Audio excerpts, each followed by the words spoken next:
تو گویا اس کو بتایا گیا کہ اگر آپ اس پر ایمان نہیں رکھوگے کہ یہ معراج النبی صلی اللہ علیہ وسلم جو پیش آیا تھا یہ بالکل حق ہے، تو گویا آپ کا عقیدہ صحیح نہیں ہے۔ تو آپ کو دل سے اس پہ اعتماد کرنا ہے کہ انسانی سمجھ کے لیے،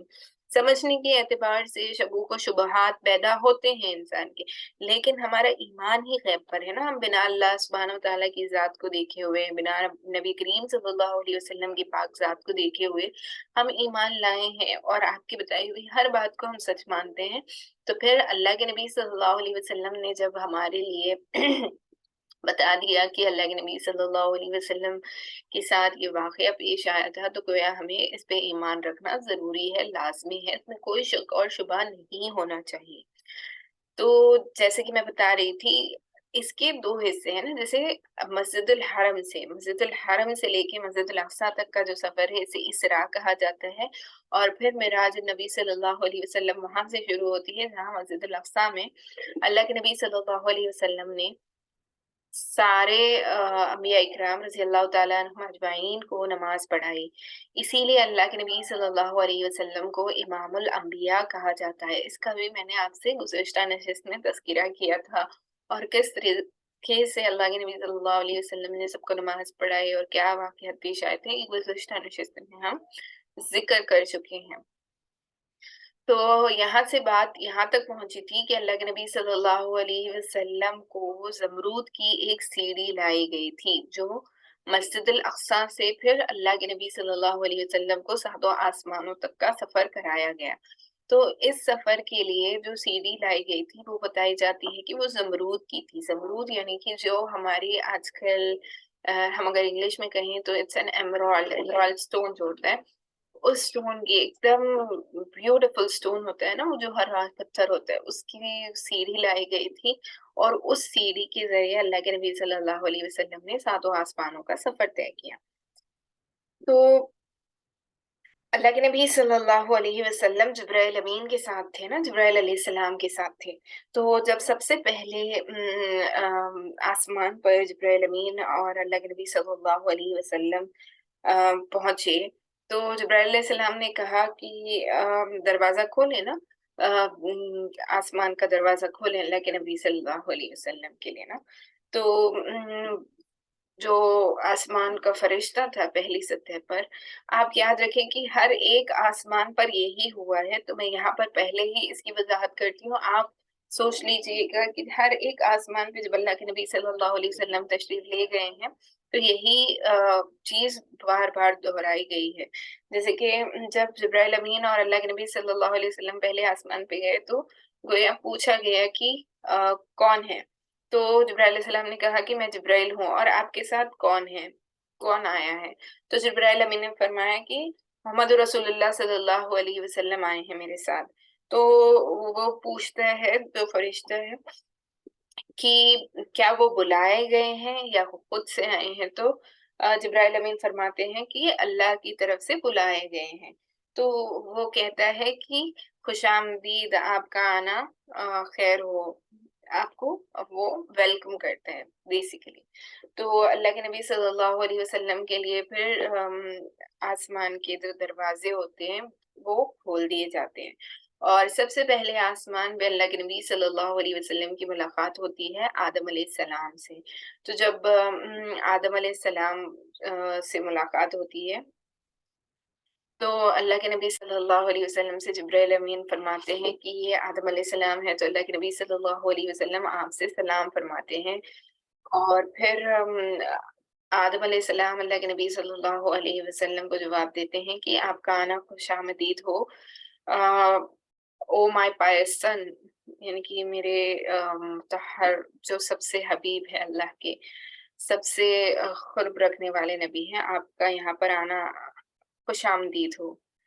پھر اسی طرح جبرائیل علیہ السلام دوسرے آسمان پر اللہ کے نبی صلی اللہ علیہ وسلم کو لے جاتے ہیں۔ دوسرے آسمان پر بھی سیم یہی ہوتا ہے کہ آسمان کا جو فرشتہ ہوتا ہے وہ پوچھتا ہے کہ کون آئے ہیں اور کس لیے آئے ہیں، یا خود سے آئے ہیں یا بلائے گئے ہیں۔ تو جبرائیل امین فرماتے ہیں کہ بلائے گئے ہیں۔ تو وہ دوبارہ کہتا ہے کہ اللہ کے نبی صلی اللہ علیہ وسلم کا آنا خوش آمدید ہو، اور اللہ کے نبی صلی اللہ علیہ وسلم کو وہ سب ویلکم کرتے ہیں۔ پھر اس کے بعد دوسرے آسمان پہ اللہ کے نبی صلی اللہ علیہ وسلم کی ملاقات ہوتی ہے یحییٰ علیہ السلام سے اور عیسیٰ علیہ السلام سے۔ یحییٰ علیہ السلام اور عیسیٰ علیہ السلام ایک دوسرے کے کزن برادرز ہیں نا، تو ان سے اللہ کے نبی صلی اللہ علیہ وسلم کی ملاقات ہوتی ہے۔ تو اللہ کے نبی صلی اللہ علیہ وسلم سے جبرائیل امین فرماتے ہیں کہ یہ عیسیٰ علیہ السلام ہے اور یہ یحییٰ علیہ السلام ہے۔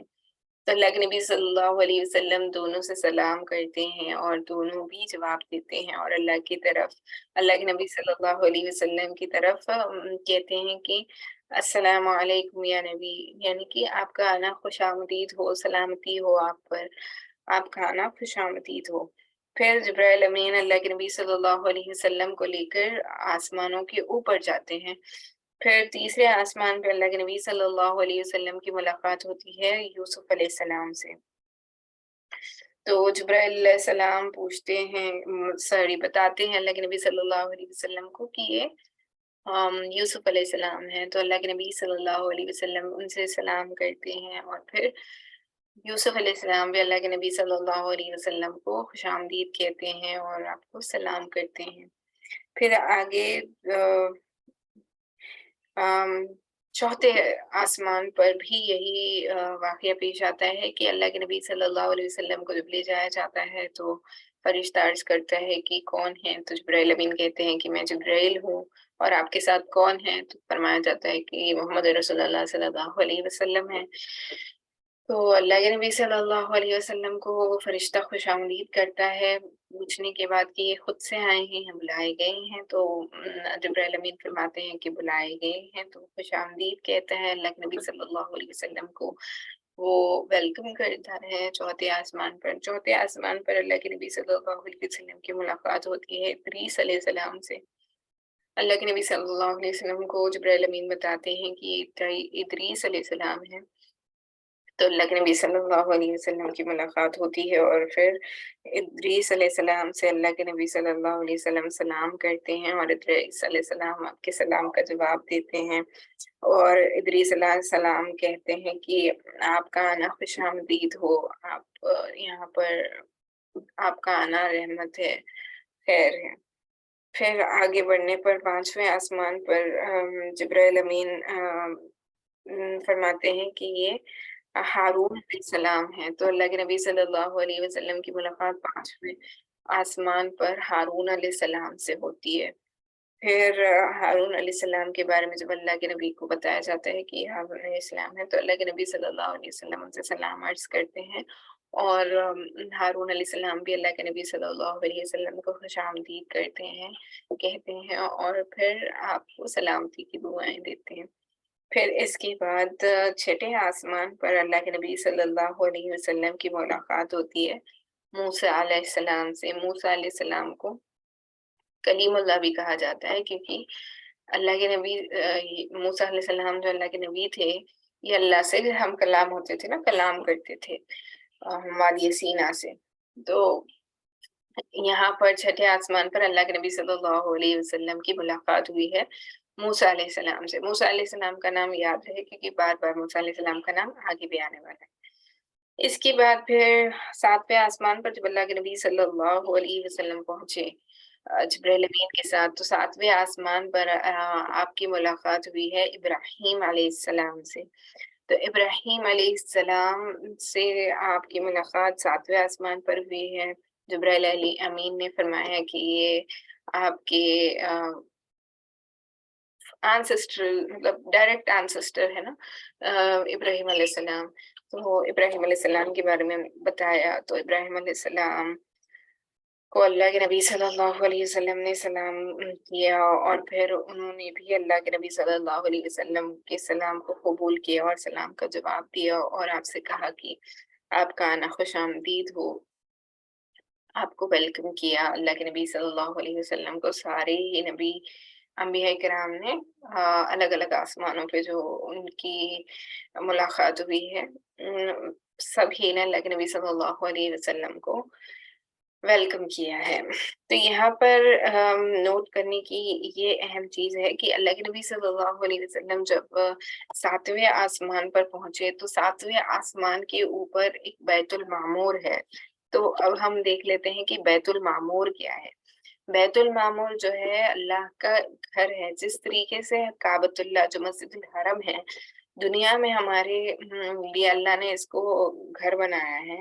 اسی طریقے سے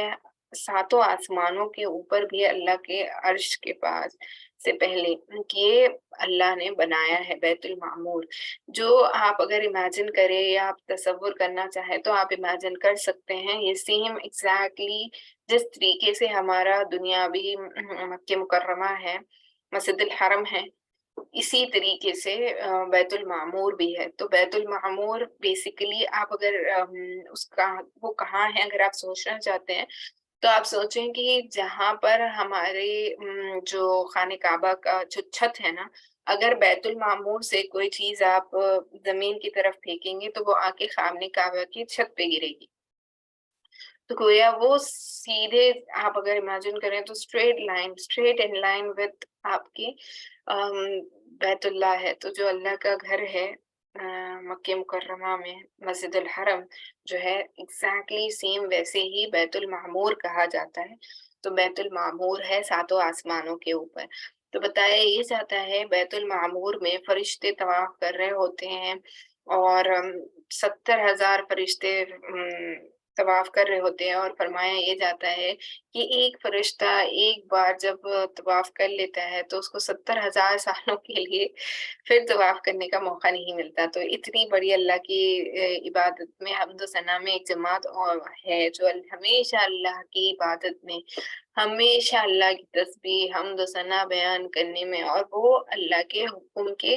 تابع ہیں، یعنی کہ وہ اللہ کے حکم کی خلاف ورزی کبھی نہیں کرتے۔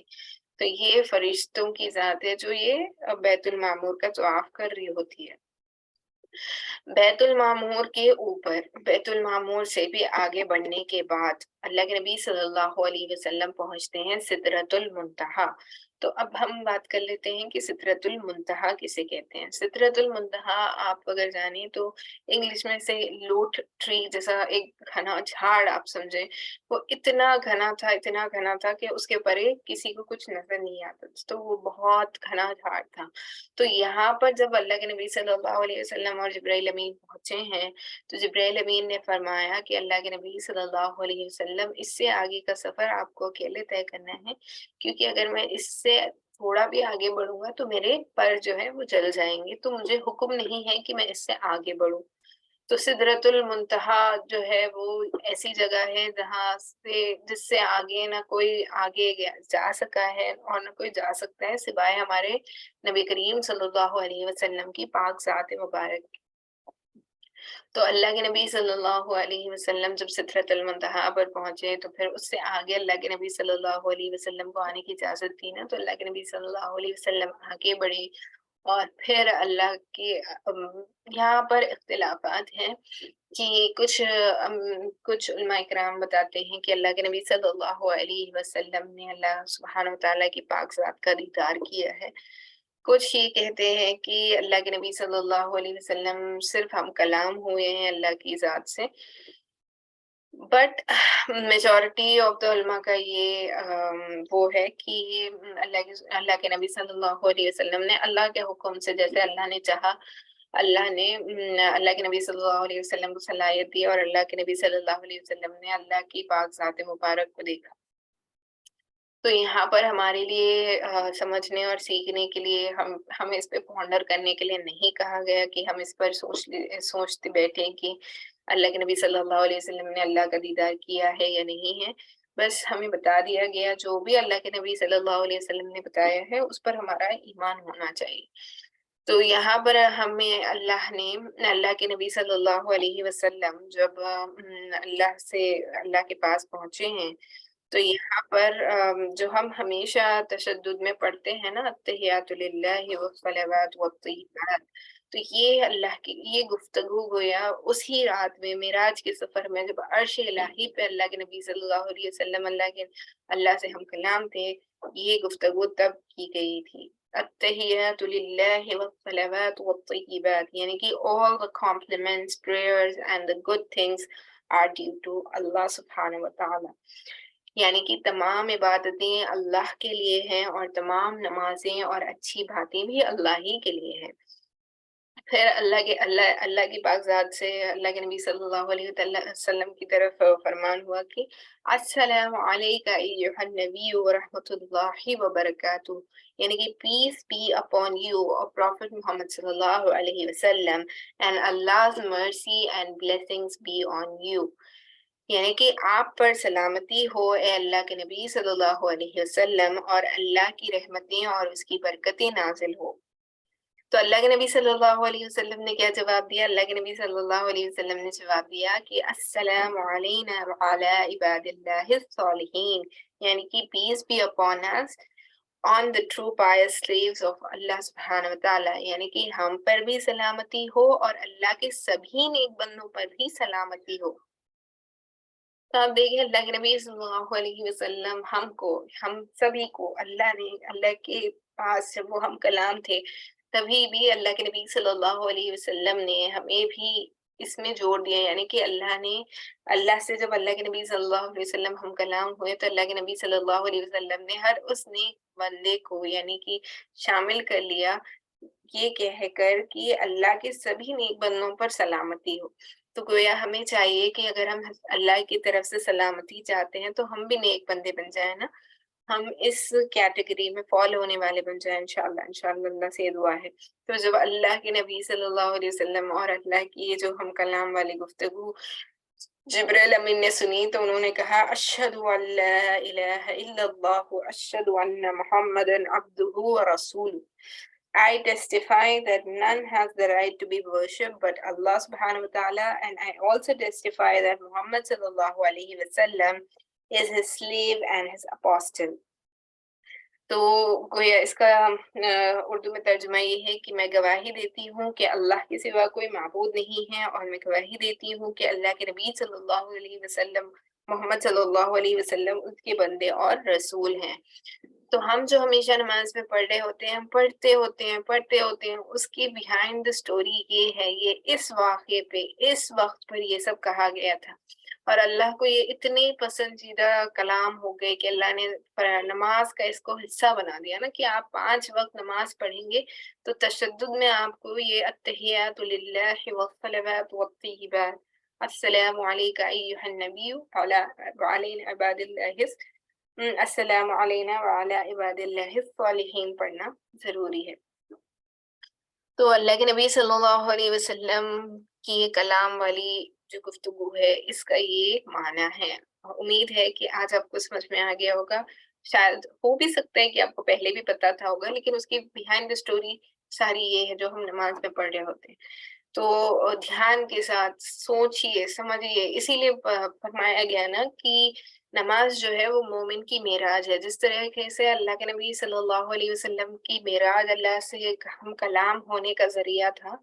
معراج اللہ کے نبی صلی اللہ علیہ وسلم کے لیے اللہ سے ہم کلام ہونے کا ذریعہ تھا، اسی طریقے سے نماز جو ہے مومن بندے کے لیے اللہ سے براہ راست گفتگو کرنے کا ذریعہ ہوتی ہے۔ اسی لیے فرمایا گیا، حدیث پاک کا مفہوم ہے کہ نماز مومن کی معراج ہے۔ تو گویا نماز ہمارے لیے اللہ سے براہ راست مانگنے کا ذریعہ ہے۔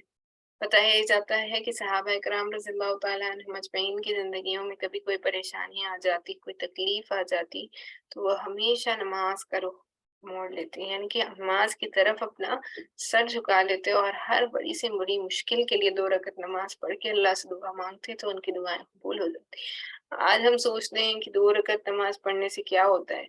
بات یہی ہے کہ دل کے یقین کی بات ہے نا، آپ جس طریقے سے آپ یقین رکھیں گے کہ اس 2 رکعت سے میرا کام بن جائے گا تو بن جائے گا، تو اللہ کے اوپر توکل رکھتے ہوئے عمل کرنا ضروری ہے اور اللہ کی ذات پر مکمل بھروسہ رکھنا بھی ضروری ہے۔ تو امید ہے آپ کو یہ سمجھ میں آ گیا ہوگا کہ التحیات للہ والصلوات والطیبات السلام علیکہ ایہا النبی ورحمۃ اللہ وبرکاتہ، السلام علینا وعلی عباد اللہ الصالحین، اشہد ان لا الہ الا اللہ واشہد ان محمدا عبدہ ورسولہ، ہم نماز میں کیوں پڑھتے ہیں؟ اور اس کے کیا معنی ہیں اور اس کی کیا فضیلت ہے اور یہ کیوں اہم ہے اور یہ کیوں اتنا ضروری ہے ہمارے لیے جاننا۔ تو یہ معراج نبی صلی اللہ علیہ وسلم کے سفر کا حصہ ہے۔ تو اب چلیے ہم بات کر لیتے ہیں کہ اللہ کے نبی صلی اللہ علیہ وسلم جب اس سفر پر اللہ سے ہم کلام ہوئے ہیں تو اللہ نے کیا کیا تحفے عطا کیے ہیں۔ تو بتایا یہی جاتا ہے کہ اللہ کے نبی صلی اللہ علیہ وسلم کو 3 تحفے دیے گئے۔ سب سے پہلا تحفہ تو 50 نمازوں کا دیا گیا تھا کہ اللہ کے نبی صلی اللہ علیہ وسلم کو اللہ کی طرف سے 50 نمازیں دی گئی، یعنی کہ اللہ نے کہا کہ آپ کے جو امتی ہیں وہ 50 نمازیں پڑھا کریں گے۔ اور دوسری اللہ نے جو تحفہ عطا کیا ہے وہ سورہ بقرہ کی آخری 2 آیتیں جو آمن الرسول سے پڑھتے ہیں نا، وہ 2 آیتیں آمن الرسول سے جو آخر تک یعنی کہ سورہ بقرہ ختم ہونے تک 2 آیتیں ہیں، یہ دونوں آیتیں اللہ کے نبی صلی اللہ علیہ وسلم پر اس موقع پر اللہ نے دی، تو یہ تحفے کے طور پہ دی گئی۔ اسی لیے بتایا جاتا ہے کہ یہ 2 آیتیں گویا ہر شیطانی وسوسے سے بچانے کے لیے سورہ بقرہ کی بڑی فضیلت ہے۔ سورہ بقرہ پورا مکمل سورہ ہی کی بڑی فضیلت ہے۔ فرمایا جاتا ہے سورہ بقرہ جو پڑھتا ہے اس کے گھر میں 3 دن تک شیطان نہیں آتا۔ اور سورہ بقرہ کی جو آخری 2 آیتیں ہیں اس کو پڑھنے کا معمول رکھیں کیونکہ یہ بڑی فضیلت والی آیتیں ہیں۔ تو ان دونوں آیتوں کو اس ہی موقع پر اللہ کے نبی صلی اللہ علیہ وسلم کو تحفے کے طور پہ دیا گیا۔ اس کے علاوہ اللہ کے نبی صلی اللہ علیہ وسلم کو ایک اور تحفہ دیا گیا، وہ یہ کہ اللہ نے فرمایا کہ آپ کی امت میں جو کوئی بھی میرے پاس اس حال میں آئے گا کہ اس نے شرک نہیں کیا ہوگا، کہ اللہ کے ساتھ کسی کو شریک نہیں ٹھہرایا ہوگا، تو پھر میں اس کو معاف کر دوں گا۔ تو گویا اسی لیے فرمایا جاتا ہے نا کہ اللہ کے نبی صلی اللہ علیہ وسلم قیامت کے دن جب بندوں کی شفاعت کریں گے تو اللہ سبحانہ و تعالیٰ اللہ کے نبی صلی اللہ علیہ وسلم کو فرمائیں گے کہ اگر کوئی بندہ ہے جس کے دل میں رائے کے دانے کے برابر بھی ایمان ہے تو آپ اس کو جہنم سے نکال کر لے آئیں۔ تو اسی لیے فرمایا جاتا ہے کہ اپنے ایمان کو درست کریں، اپنے عقیدوں کو صحیح کریں۔ کیونکہ ہمارے اعمال تو اس لائق ہے نہیں کہ ہم خود سے جنت میں جا سکتے ہیں، تو ہمیں ہمیشہ یہ کوشش کرنی چاہیے کہ کم از کم ہم ان کی شفاعت کے لائق تو بن جائیں کہ ہماری شفاعت وہ کریں تاکہ ہمارا بھی بیڑا غرق ہونے سے بچ جائے اور ہم بھی جنت میں جانے والے بن جائیں۔ اللہ سبحانہ و تعالیٰ سے یہ دعا ہے کہ ہم سبھی کو جنت الفردوس میں اعلیٰ مقام نصیب فرمائے، ہمیں اس لائق بنائے، اپنے محبوب نبی صلی اللہ علیہ وسلم کی شفاعت نصیب فرمائے، آمین یا رب العالمین۔ تو امید ہے آپ کو یہ سمجھ میں آ گیا ہوگا کہ اللہ کے نبی صلی اللہ علیہ وسلم کی کیا اللہ سے گفتگو ہوئی ہے۔ تو یہاں پر اہم چیز یہ نوٹ کرنا ہے کہ ہمیں انیشلی 50 پریئرس یعنی کہ 50 نمازیں اللہ نے عطا کی تھی۔ تو اب یہ 50 نمازیں 5 نمازیں کیسے ہوئی؟ جب اللہ کے نبی صلی اللہ علیہ وسلم واپس آ رہے تھے، نیچے آئے، بیت المعمور سے نیچے 7ویں آسمان پر آئے، پھر 6ٹھے آسمان پر آئے، تو اللہ کے نبی صلی اللہ علیہ وسلم کی ملاقات ہوتی ہے موسیٰ علیہ السلام سے دوبارہ۔ تو موسیٰ علیہ السلام پوچھتے ہیں کہ کیا تحفہ ملا؟ تو اللہ کے نبی صلی اللہ علیہ وسلم فرماتے ہیں کہ 50 نمازوں کا تحفہ ملا ہے۔ تو موسیٰ علیہ السلام فرماتے ہیں کہ میری امت کو تو اس سے بھی کم نمازیں دی گئی تھی لیکن وہ یہ بھی نہیں پڑھتے تھے، تو آپ کی امت والوں کے لیے یہ مشکل ہو جائے گا اور وہ نہیں پڑھ پائیں گے، تو آپ اللہ سے کچھ تخفیف کروا لیں، اللہ سے ریکویسٹ کریں کہ اللہ اس کو کم کر دے۔ تو اللہ کے نبی صلی اللہ علیہ وسلم اللہ کے پاس جاتے ہیں اور پھر اللہ سبحانہ و تعالیٰ 5 نمازیں کم کر دیتے ہیں، 45 ہو جاتی۔ اسی طریقے سے اللہ کے نبی صلی اللہ علیہ وسلم نیچے جاتے آتے ہیں، موسیٰ علیہ السلام سے گفتگو ہوتی ہے 6ٹھے آسمان پر، اور ہر دفعہ 5 نمازیں کم ہوتی جاتی ہیں۔ آخر میں جب 5 نمازیں رہ گئی اور جب وہ موسیٰ علیہ السلام سے 6ٹھے آسمان پر ملے ہیں تو موسیٰ علیہ السلام نے تب بھی کہا کہ 5 نمازیں بھی آپ کی امت نہیں پڑھ پائے گی، 5 نمازیں بھی وہ پوری نہیں کر پائے گی، آپ اللہ سے تخفیف کروا لیں۔ لیکن اللہ کے نبی صلی اللہ علیہ وسلم کو شرم آنے لگی کہ وہ اتنی دفعہ اللہ کے پاس جا چکے تھے